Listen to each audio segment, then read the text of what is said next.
Good morning, world. This is the House Discrimination Prevention Panel. It's Friday, April 29th. I know because I just looked at my iPad. We are here today to review with Legislative Council our panel's rules of procedure. I'd like to just discuss briefly timeline, but potentially we could get through the document that we started at our last meeting and take a straw poll and then get a clean copy from Damien if we need to. Any other thoughts about that? When it's possible, we may need to have a quick meeting next week with a clean copy, but we'll see how we do today. Any other thoughts, Mike, Damien, the rest of you? Yeah, let's wrap up that last document. I'm available next week. Okay. All right, let's go forward. Could you make me a co-host? So there's no dogs. Okay.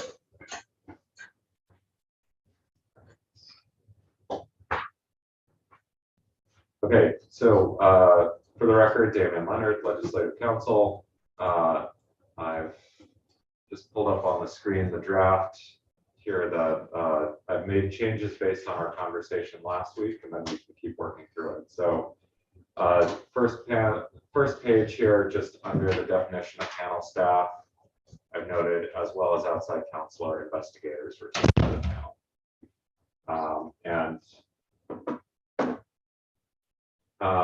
The definition is a little bit redundant because an investigator is defined as including an attorney, but this would include too if you retained outside counsel just to provide legal advice during a panel hearing, if there was a conflict for alleged counsel. Whoop. Why I keep doing that? Super sensitive mouse pad, I guess. So you'll notice throughout before the word member, I've added panel when it needs to be clarified that it's not a House member.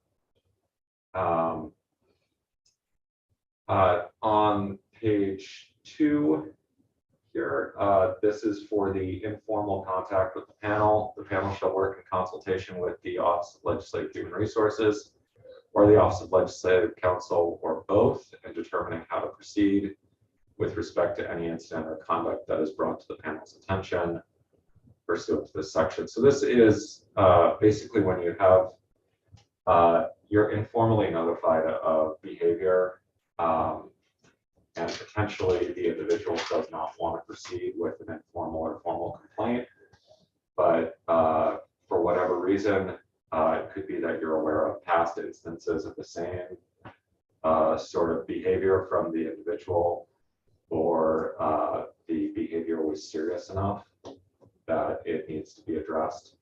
So this would be an instant just to consult. Sometimes the answer will be, it's not a violation of the policy. It's not in the gray area. It just seems like, this is something we don't need to address. And sometimes the answer will be we need to have a conversation with that person, with 2 panel members, or with the chair potentially if it was a committee proceeding that got out of hand. So, the other piece here, so I've clarified that the informal complaint resolution will be done with the Office of Legislative Counsel. And then again with the preventative action with the Office of Legislative Counsel instead of with outside counsel. Just worth noting here is the Sexual Harassment Prevention Panel is considering going in a slightly different direction, where they would say with Legislative Human Resources and either Legislative Counsel or outside counsel as appropriate. So that's an alternative wording. I'll put it on the table. I can keep moving if you'd like, Madam Chair, or we could discuss. I know we're trying to do a lot this morning, and it's always something we can readdress next year. I think it'd be a good idea to keep moving forward. Okay. The panel increase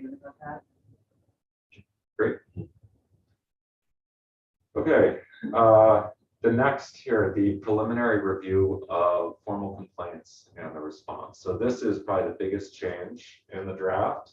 And this is around where we finished up last time. So the new language here in A1 and 2 would provide that upon receiving a formal complaint, the panel shall review the complaint as soon as practicable to make an initial determination regarding whether the allegations in the complaint, if true, could constitute a violation of policy.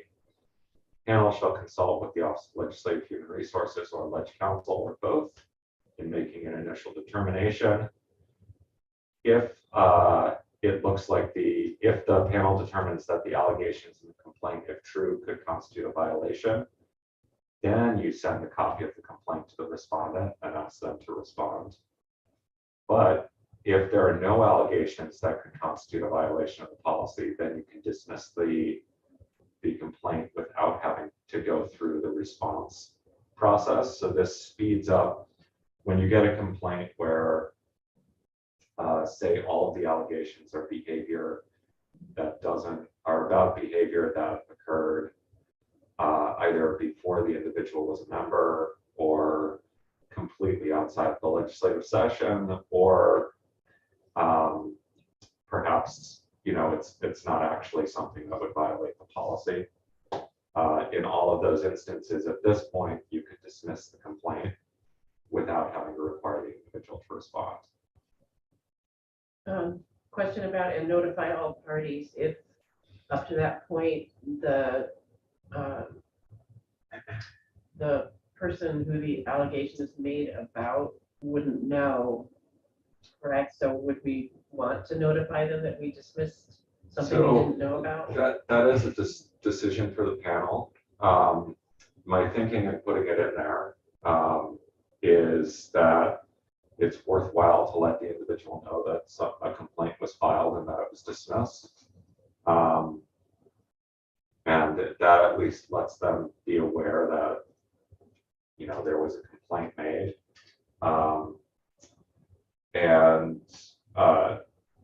Particularly if it was, say, behavior that didn't violate the policy, but was maybe unprofessional or something like that, they can at least be aware that that generated a complaint and maybe they need to be more conscious in the future.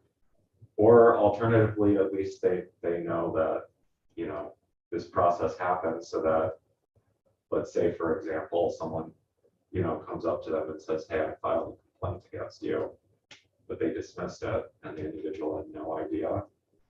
That could be quite the shock. So at least this way they know that the process occurred. So it's a tough balancing act at this point, but this does at least deal with the issue of if there's no sort of facial allegation of a violation of the policy, you can shortcut the process there and not require the respondent to go through the process of responding to that. If there is anything on the face of the complaint, though, that could be a violation of the policy, then they have to respond. Yeah. So this is just to deal with instances where what's alleged in the complaint is clearly not a violation. Okay. But the assumption here for the panel is you assume that everything in the complaint is true when you're making this determination. So that's where the if true language comes from. And this is similar to, not identical to the court process at summary judgment, but it's similar to the deference the court gives at summary judgment to the complainant, to the plaintiff, Okay. where they assume taking the allegations in the complaint as true, do they state something for which the court could grant relief? So that's at a motion to dismiss stage. Okay. That's what the court does, and so this is essentially just shortcutting that, not requiring the person to say you need to dismiss this. Okay. I mean, I'm wondering this particular thing that we notify all parties, and this is the first notification of someone who had been accused of something. So can they come back to the panel and say, well, I'd like to understand this more fully? And because it's, it might be surprising if, I lodged a complaint against Kelly and Kelly didn't know about it through this process, and suddenly there's an email or notification to Kelly that there's no validate, or There's however been you a want to say. complaint, but it's not validated. Yeah. So could Kelly then come to the panel and say, could you please explain to me what this was so I can learn from it? Or, Yeah, so I think there's a couple of options here. Well, there are really probably two things here. One is, would you want to provide a copy of the complaint to the individual who is the respondent? And just say that we received this complaint, but because it doesn't state a violation of the policy, or none of the allegations would constitute a violation of the policy, we've dismissed it. And then the other piece in here that you could consider adding is making making the panel available to discuss their decision with the individuals, the complainant and the respondent, because the complainant may also say, well, why did you dismiss it? And that, so having seen a few of these in the past, there are instances where people say, well, I thought that was, would have been a violation. And so you have to explain where the policy starts or ends, and why the behavior that they were complaining about lies outside of it. Because that also, so that could be something that provides, I think, a little more transparency around this process, is both one, letting the person see the complaint so they understand what the context was. The alternative is to provide them with a copy of the complaint and then meet. The concern there is that, and this would be closer to a court proceeding, they're thinking about how to respond, waiting for a decision, which is our current process. So our current process is provide them with a copy of the complaint and don't rule on it until we receive the response. The benefit to that is that all parties are on the same page before the panel rules. The downside is that sometimes we receive complaints where on its face, there's nothing that this panel has jurisdiction over. So, but it ultimately is a policy decision for the panel. And if we kept the current process, it would just, if you receive the complaint, you send a copy to the respondent, you give the respondent 7 business days to respond, and then the panel needs to actually assess the complaint. And that's what we've done in the past when we received complaints. So that would, there's nothing that says that wouldn't continue to work. It just slows down the process when there's a complaint that we don't have jurisdiction over, which we do occasionally receive, but it does provide everyone sort of the same process that they would have if this was a complaint filed in court, albeit on a much shorter timeline. So, it sounds like with the language in this draft, we have options. yeah, and there's the option to provide additional sort of explanation after the decision there. There's also the option to revert to our existing language, which is the receive a complaint, send it to the respondent, wait for the response, and meet to read the complaint and the response and determine if there's a violation, or at least a potential violation, based on the allegations in the boilerplate and a response, which the response does sometimes help add context, but we do still have the rules of procedure, the obligation to treat the complaint as true at that initial stage before the panel does any investigating. And I think the panel's experience of a case that fell outside of our jurisdiction, I think makes me want to use the new procedure language. Any discussion about that from those of you that were involved in that? I think quickly, I wonder though, if we could, like Damien's, one of the things he said is that we are clear that anyone in the side of this complaint, when they get this notice, could meet with us. Yes. Further conversation, so that would be added in there. I think that would be. But that would be their choice versus what happened. Had a complaint that didn't fall under the policy, but that person still had to do a full response to the complaint and submit it to us, and we couldn't do anything. We forced that person to defend themselves when it was something that didn't even fall under the policy. Yeah. And Yeah. that didn't feel- Yeah. But I agree, it's good if someone wants to They take want that, to talk, yeah. right, wants to take that opportunity, it's nice that it's.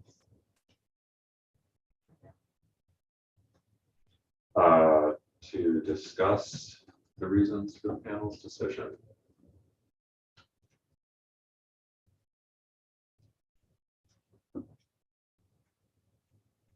Is that new sentence here? The panel shall provide the parties with an opportunity to meet with 2 or more members of the panel to discuss the reasons for the panel's decision. Yeah, and then the word opportunity means that they can decline. Yep, Okay. exactly. So when you provide them notice, just say, we're available to meet with you. Right. But they don't have to if they don't want to. Would we want it to be more than 2 members of the panel? If the form, there were 3. That's a good point. Yes, we could just say with 2 members of the panel. Yeah, so it's in.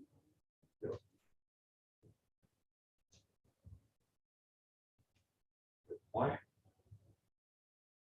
Okay. Okay. After dismissing the complaint, notice to the speaker, but not of the identities or the particulars of the incident. For any complaint whose allegations could constitute a violation of policy, the panel shall provide a copy to the respondent and request that the respondent file a response within 7 business days. The panel may extend the time for good cause. The panel shall provide to the complainant a copy of any response submitted by the respondent. So that is essentially our current process. So if you've looked at the initial complaint and you say, allegations 2, 3, and 4 here could all constitute a violation of the policy, regardless of whether it's severe or minor violation, at that point you would send it along. Review of the complaint and response. Upon receiving a response, and then this other language here, it would be new, but I think it makes sense if the respondent decides not to reply.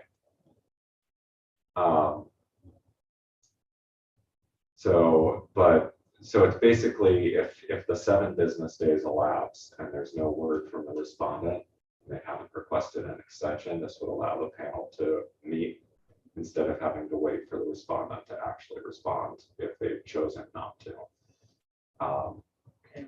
So, and I mean, from a practical standpoint, probably this means the chair reaching out or a panel member that the chair is designated reaching out if you haven't heard at 7 business days and saying, hey, today is the day for a response. We're hoping to hear from you. Right. Yeah, do you need an extension? And the panel has that opportunity, but obviously you want to give people due process here and a chance to respond. But In some instances, people may choose not to respond. So, all right. I'll have a change.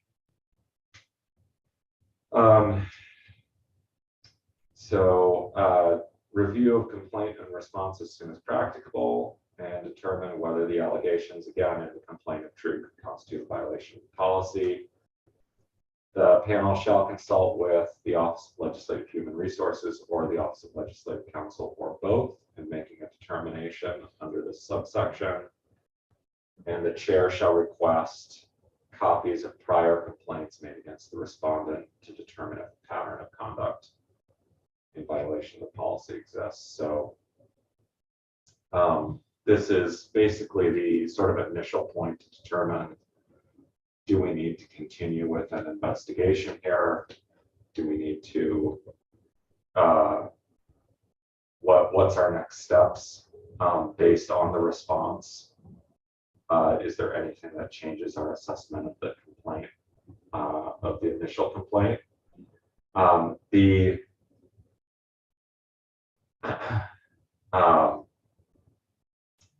And so this is sort of the initial step. It is the one thing that I would raise here is just, again, you're still taking the allegations in the complaint as true. So this is likely to be a pretty pro forma step.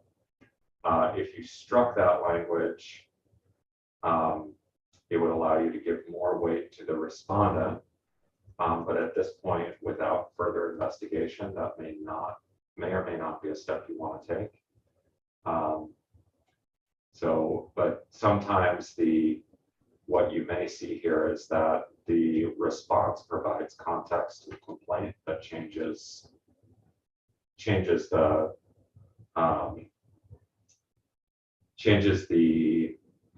nature of the allegations in the complaint, where if you gave the benefit of the doubt on facts that were omitted, and now you're provided with that context, you may be able to say at this point, well, based on what we know about when that incident occurred, it occurred before this individual was a regulated individual, so we don't have jurisdiction or something like that.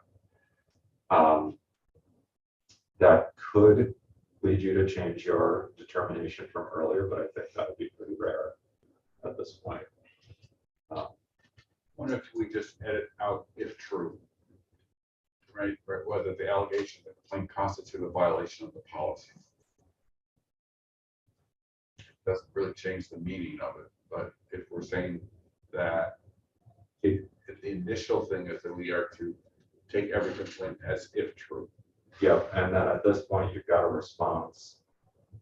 So this would allow you to consider, if you take out if true, it allows you to consider, basically give equal weight to the allegations in the complaint and the response. And then make a determination as to how to proceed based on that. Otherwise, what you're basically required to do is continue to treat the complaint as true and just see if there's anything in the response, assuming the allegations in the complaint are true, that would change or color those allegations in a sense that brings them outside the jurisdiction of the panel. So it's a pretty limited review if you leave in if true. You take it out, it's a little bit broader review. And the main reason here why you would want to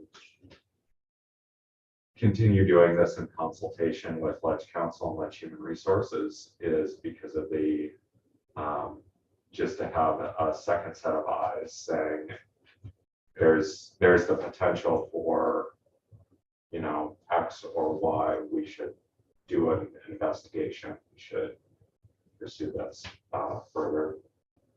So at least speaking personally, my view is often starts with liability to the institution if we allow behavior to continue without addressing it.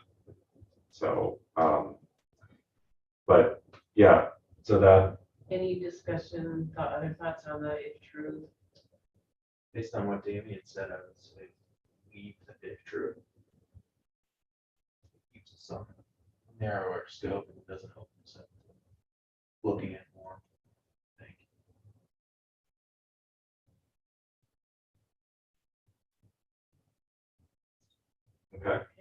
So leave the of true.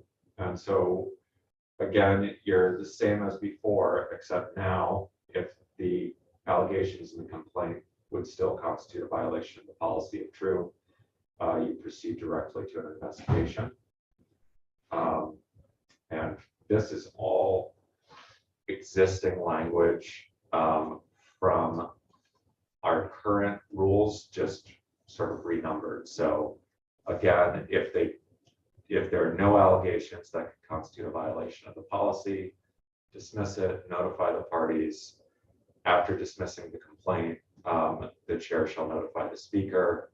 Would you want to add at this point, again, the same language about offer the opportunity to meet with two members of the panel? Yeah. Sorry, I told the chair that I have to be back at my committee at 9. Well, we have an amendment today for a bill. It's supposed to be before. Thank you, Yeah. Representative. Thank you. And thank you, Damien. Yep. Thanks, Mike. I'll see you shortly because I think I'm joining you guys. Okay, I'll tell them you're coming. Yeah. I'll be there. When you guys come off the floor, I'll be joining you. So, Oh, this is another amendment. yeah, this is David's. I think. Yeah. Um,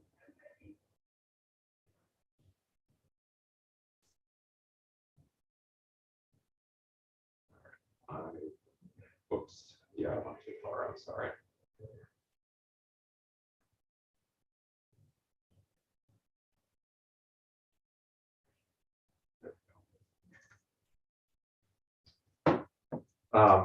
So again, notice to the speaker without identifying information.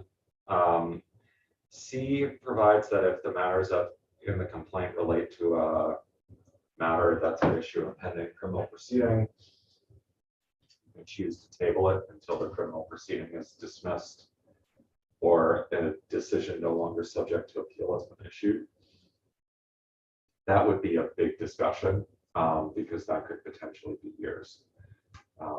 But that is in here basically to allow the panel to wait if there's a criminal investigation going on or something like that. If the panel decides to stay further action, it shall promptly notify the parties. And then if the complaint contains allegations that may constitute a violation of the General Assembly policy for the prevention of sexual harassment, and I made a change here simply because the sexual harassment prevention panels decided to go back to a unified policy approach. So there was discussion over whether we would have independent policies that essentially mirrored each other in one policy, and they decided to go with the one policy approach. And then those are the only changes here. So it basically allows you to refer to the appropriate panel if it's a violation of that policy potentially. Rule 8 addresses investigations. The only change I made here is, so again, if you get to this point where it appears after reviewing the complaint and the response that the allegations are true, you go to an investigation. At that point, I've added the words retain outside counsel or contract with an investigator. So this takes into account the idea that we are looking to retain outside counsel to assist with these matters. And this would allow you to use them or to contract with an independent investigator and just use outside counsel for legal support. And that's going to depend a lot on the firm. Some firms do investigations, some do not. So next is review of the investigative report. The changes in here are just, it used to be called the investigator's report, but because of the addition of outside counsel or the investigator, I've just changed it to the report and investigative report. Otherwise, this is identical to your underlying rules of procedure, where you'll review the report and again make a determination as to whether a preliminary determination as to whether there was a violation. If you make a preliminary determination of a violation, you move on to Rule 10, where your options are to issue a written warning, enter into a mutually agreed to resolution. And the one thing here that I just want to note is one thing that Yang raised on reviewing the sexual harassment prevention policy a few years back was that the idea that you may also want to leave yourself the option of retaining a mediator to try to assist the parties if they want to mediate a resolution rather than having the panel do it. So there are workplace mediators. I understand we're under a lot of time, so this may just be something to flag for discussion in the future.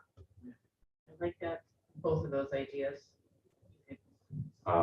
So I could Have just that. say, may attempt to negotiate a resolution between the respondent and the complainant, or with the agreement of the parties, may retain a mediator to assist them in reaching a resolution. And that leaves it as of May, pretty open. Yeah. Y'all okay with that?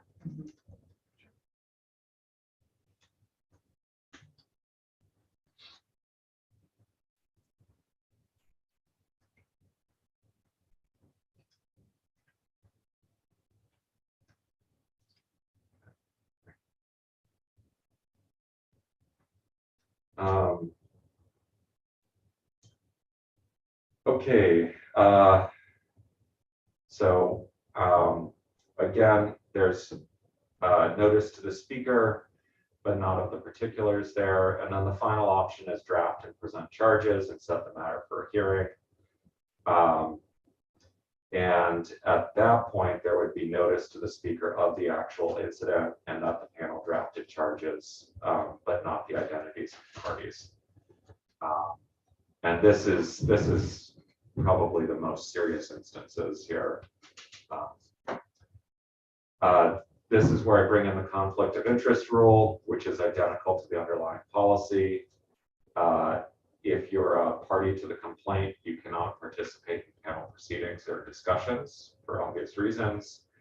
If a panel member is a witness, then the panel shall determine whether it's appropriate for them to participate in the proceedings. Hearings will be held after the charges are drafted, unless the parties jointly agree to waive the hearing. And then the panel shall hold a hearing for an appeal, and this is a new provision that we'll get to in a minute, within a reasonable time after it's requested. Hearings are conducted with the chair presiding. The panel shall retain outside counsel to provide legal counsel and assistance in relation to the hearing. The panel shall have the administrative assistance of the Office of Legislative Operations. Yes. A question about the chair of the panel shall preside. There was a situation where the chair was a witness, and this was not about a formal hearing, but just in general, I'm wondering if do we need to have a formal process by which there's a delegate, or can the chair delegate already when the chair can't? So I think what we could say, or if the chair is unable to participate pursuant to Rule 11, the remaining panel members shall select a chair or something like that. Does that work for Any everyone? thoughts, everyone? Okay.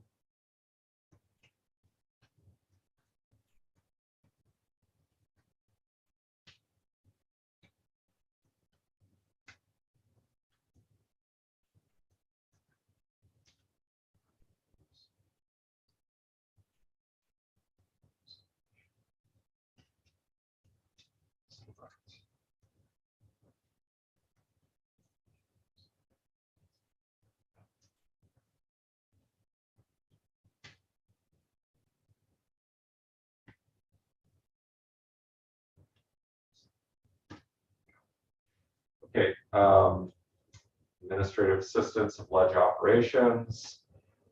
Panel may retain outside counsel or contract with the investigator or another person to prosecute the charges.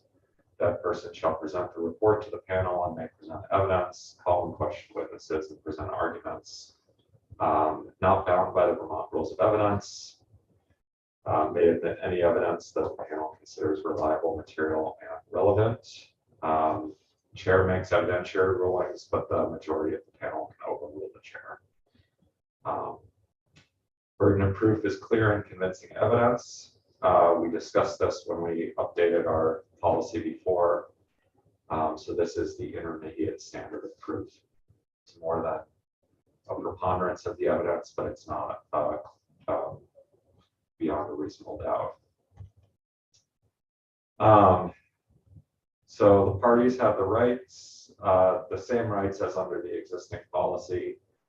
Complainant and respondent may each choose an individual to provide support at the hearing and may hire their own counsel or an individual who's present to provide support shall not be a potential witness, however. And the complainant and respondent may testify, and they can present evidence, call or question witnesses, and present arguments. The hearing is closed to the public unless the parties agree that it's open. And then we get to Rule 16, which is the outcome of the hearing. Same as the existing policy. If there's no clear and convincing evidence, the panel dismisses the complaint and then meets with the respondent and complainant either separately or together to summarize the basis for its determination. Provides them with a brief letter summarizing the action, but no names or other identifying information, and notifies the speaker that the complaint was dismissed, but not of the identity of the complainant or the respondent. If, on the other hand, the panel finds clear and convincing evidence, it recommends corrective action pursuant to Rule 17, and then informs the speaker of the nature, the identities of the parties, and the basis for the panel's determination and recommended corrective action. And that meeting is not necessary if the speaker already knows that information. Corrective action is determined under Rule 17. This is again identical to our underlying policy. It varies depending on whether you're a representative or an employee of the House. And so in each instance, though, it's identical to what's been the policy since day one in terms of potential actions and how it's accomplished. If it is a representative, it would be a resolution offered by the panel on the floor of the House to take action if it was beyond counseling or training, or removal from a committee or committee leadership, which could be done by the speaker. So if you ever get to that point, that will be a big discussion as to how you want to approach that.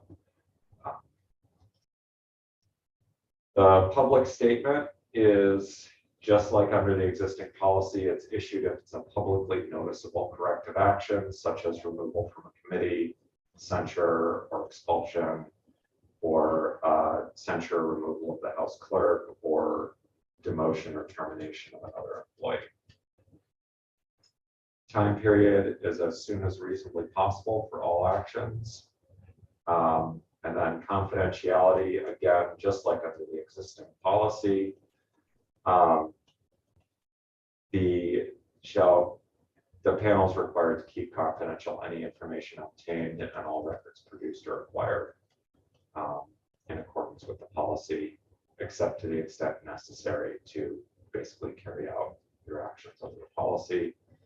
And records are not subject to the Public Records Act. Rule 21, this is brand new. Appeals, a complainant or respondent may appeal the panel's final decision resolving a formal complaint by submitting a written statement to the chair setting forth a statement of the reasons the individual believes the panel's decision was an error. The statement may include a request that a hearing be held on the appeal pursuant to Rule 12. So essentially, this is asking the panel to reconsider. Maybe there was information that they feel you didn't consider, or maybe they feel like especially if their complaint was dismissed without a hearing, they feel like they need a hearing to make their case. And so this gives people that right to have a second chance to make their case if, for example, their complaint just didn't clearly state what the violation was.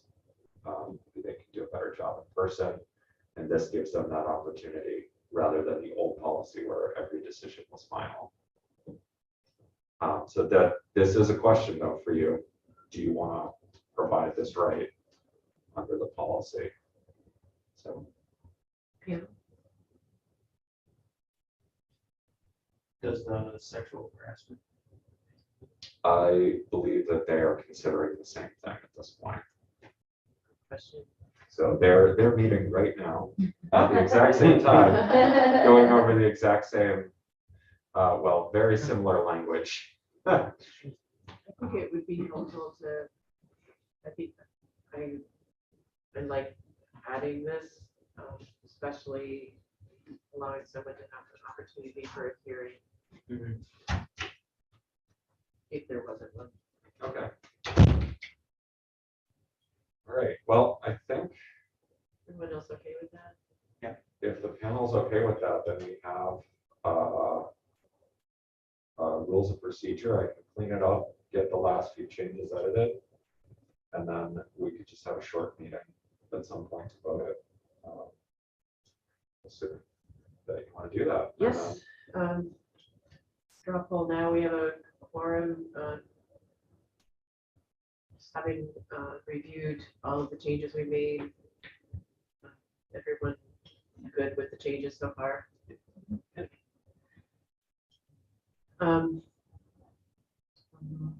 Mike and Damien, what are your schedules look like? What options do you have for next week? I'm so sorry. That's tough. Just find 15 minutes and I'll make it work. So, Very similar, but we'll Another 11:45 meeting, maybe? That worked well.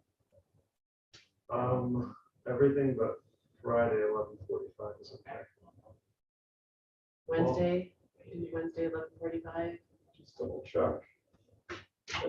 Next week is probably, it's completely in flux, so just put it on my schedule now. And Wednesday at 11:45. Okay. Yeah. And Rep Small, we did a straw poll about whether we agree with the changes we made so far. Okay, so we got an additional one to our straw poll, our forum. Mhm. And we will meet at 11:45 next week. Mike will. I'll try to get this room. It confirm might the room. be- I'll fight for this room.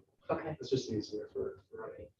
The only thing I was gonna add is I checked in on the sexual harassment panel, who is done meeting now, but the change, they did make a change to that, last part that you were talking about. oh, the appeal. The appeal part, yeah, they added it within 15 days. Oh, Yes. good. Oh, I Yeah, Let's really add like that. that. Yeah, we've done one. Oh, yep. Yep. Within 15 days. Excellent well, idea. So All right, yes, we will do that. I figured that was relevant to interrupt for it. Thank Yes. you. And I'll review with Representative Kolaki what we just did and talk to him about next Wednesday and just make it clear that we are not making any major changes. We are just reviewing the changes we made today at our next meeting. And any further changes can be Made on note the of list and ready for for the next panel, whoever they make. Yes, What's the date of our next meeting, Representative Ayala? Wednesday, something at 11:45. Oh, come on, what is it? It's May Oh, the 4th. May the 4th. May the 4th. Oh, exciting. Thank you so much for just pointing that out. Yeah. Like, I don't wanna give you that. I'm I don't know like, what that it's, is. it's the first week of May. And You're like, "Ah." yes, and it's The Wednesday. daylight. I thought that was pretty Oh. good, just knowing it was gonna be Wednesday. Yeah, good job, you passed the test. Yeah. Although Mike wins. I know, but May the 4th is, it's like my So favorite. does that require, like, the meeting needs to be in Star Wars cosplay? Yes. Yes. I'm already, I have it tattooed on my arm, so I'm good. No, I've never seen a single one. Oh, Yeah. Get out of the Yeah. room, leave right Yeah. now.